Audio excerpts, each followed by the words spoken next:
We had an epic clash between Master and Apprentice in Norway Chess 2021. So Magnus Carlsen and Alireza Firouzja drew their classical game, and that took us to an Armageddon match. Firouzja had white and Carlsen had black. Firouzja had 10 minutes on the clock, Carlsen 7, but Carlsen has draw odds. So if they draw, Carlsen wins effectively.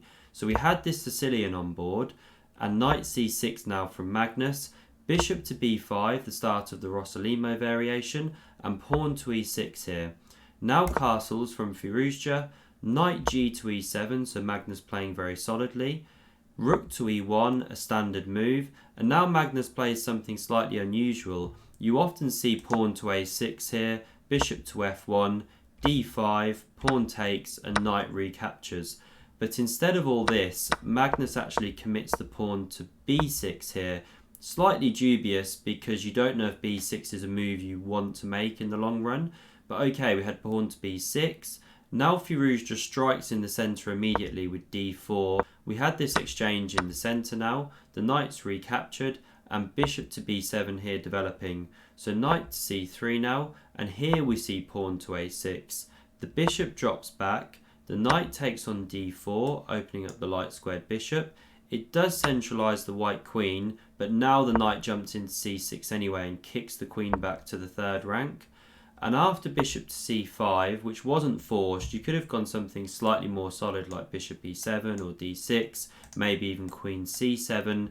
But this slides the queen into g3 now, and Magnus actually castles straight into this attack.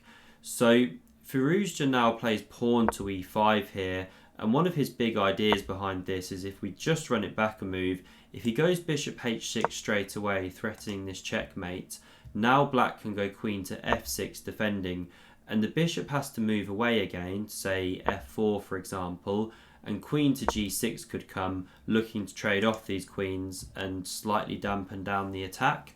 So that's why Firouzja goes pawn to e5 here. He's trying to stop that queen coming to f6, open up e4 for the knight, and just cramp black in the centre. And that's why Magnus breaks immediately with pawn to f5. So he's taking away the e4 square from the knight. He's blunting the light squared bishop if it comes to d3. So it's hard to live with that pawn, and that's why Firouzja takes on f6. We have rook recaptures, and you'll note that this is immediately walking into a pin here, which Firouzja does play, and we'll see how the tactics play out around that. He could have also considered knight to e4 here, and then we would have had maybe something like rook to g6, and this is perhaps why he rejected it. Again, it's not completely clear what's going on. It looks like the best move for white to keep an advantage is bishop to g5 here. And okay, it's complicated after, say, bishop to e7, blocking that attack. But running back here, we didn't see this played out. Instead, Firouzja goes for the more direct bishop to g5. And here's Magnus's big idea. So rook takes on f2, a really nice tactic. And after the bishop captures on d8, which is the best move, now we have rook to f3 check. The king has to sidestep away, and now you pick up the queen. And the best move here for white is actually taking that rook back straight away.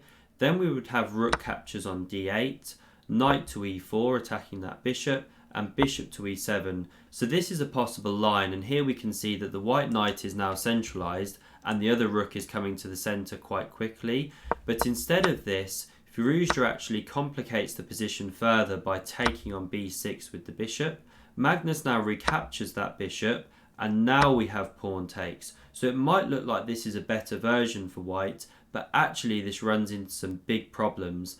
The problem here for white is that this bishop is cutting down here, taking away the g1 square, and these pawns box in the white king. So black had a very powerful move here, rook to f8. And to show you the threat, say white made a random passing move like pawn to a3. Well, now you have rook to f6 and you're threatening checkmate here along the h-file. The only way to stop that is with rook to e4, but now pawn to g5 comes, taking away this critical square, and there's just no way to stop the threat of black checking on the h-file and then picking up the white rook. So in this position after rook to f8, white would have to go something like rook to e4, anticipating that threat of checking here, and then black could go knight to d4, and we can see the power of these two bishops now raking down the board. The knight is looking at this pawn, it could possibly jump to f5 and hit g3, really a dodgy position for white now. So this would have been good for Magnus, but he missed the play like this. Instead he played bishop to f2, the rook stepped up the board and Magnus picks up here. But the problem here is that he's losing time with this dark squared bishop, because now the knight centralizes with tempo, the bishop moves away, and we have knight to c5, again hitting the bishop. The bishop has to jump away because otherwise you're taking this pawn, and now we have pawn to c3 from Firouzja, taking away these key squares from the knight. So in just a few moves, Magnus has gone on this journey with his bishop, and this light squared bishop has retreated, and in the meantime Firouzja's massively improved his knight. He's got in the move c3, so the tables have completely turned. d6 now from Magnus, kicking away that powerful knight. Knight back into e4, king to f7, and now rook to d1, bringing the other rook to the centre. So it's a really nice position that Firouzja's building up. We had king to e7, protecting that d6 pawn, pawn to g3 now, and this opens up the way for the bishop to now come to this really dangerous diagonal here. It should be noted that if black tries to play d5, kicking this knight away to then take on g3, well, the problem here is you're just losing this pawn on d5 because of this pin here, and the whole thing is just collapsing for black. So you can't start pushing these pawns in front of your king after the move g3. So Magnus plays rook b8 instead, coming to that half open file. We had bishop to g2 now from Firouzja, and now pawn to d5 from Magnus. And this is slightly different because now after knight to c5, the e file is still blocked by the bishop, and so white can't take this d5 pawn. Magnus plays king to d6, hitting that knight, and we had b4 from Firouzja defending it on c5. So pawn to a5 now, pawn to a3, we had this capture here, and rook to a8, taking that newly opened file. Knight to e4 check now, taking advantage of the pin.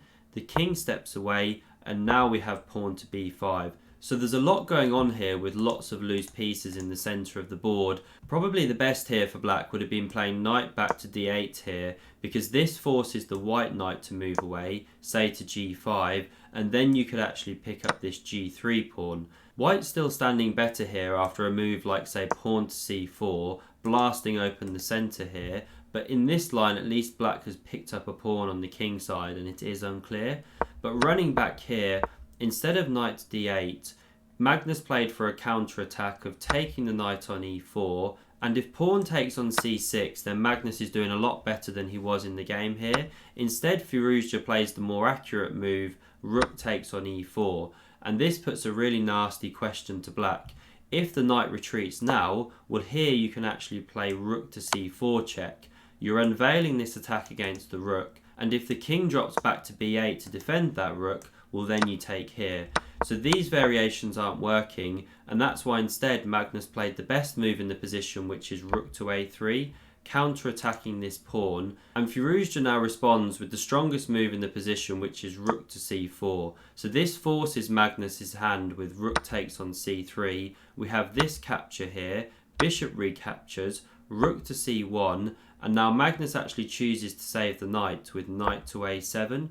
Firouzja captures that bishop and the king comes into b6. So now that the smoke has cleared, we can see that white is a clear exchange up, but black does have the extra pawn, and this one is looking a little bit weak. But it's certainly very clear at this point that Firouzja is pushing for a win. So he drops that bishop into c6, defending the pawn, and pawn to e5 now from Magnus, trying to liberate this light squared bishop and get some counterplay where possible.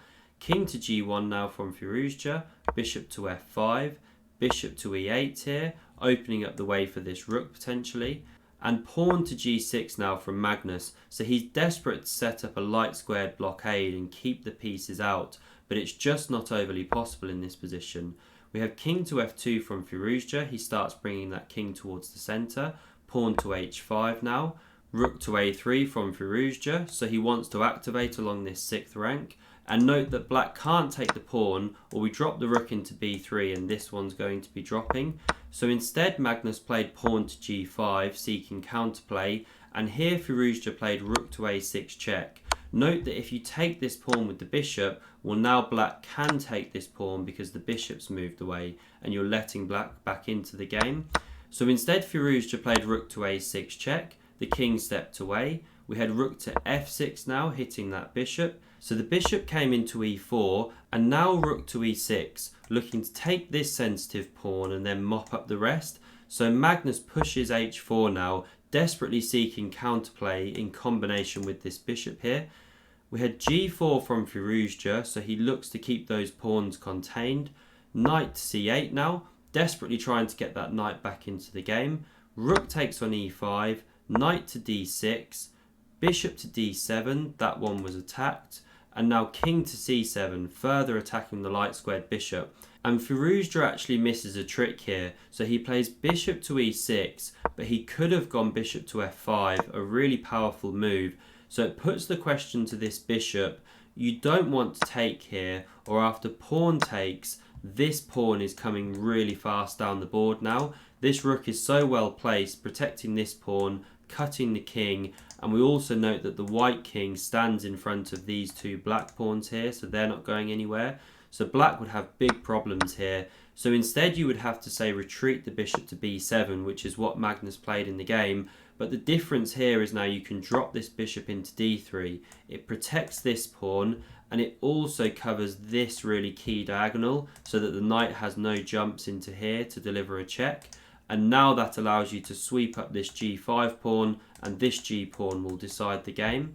But instead of this, Firouzja played bishop to e6, and now after bishop to b7, it's a very different position. You can't take this pawn on g5, which is what you want to do, because knight e4 check.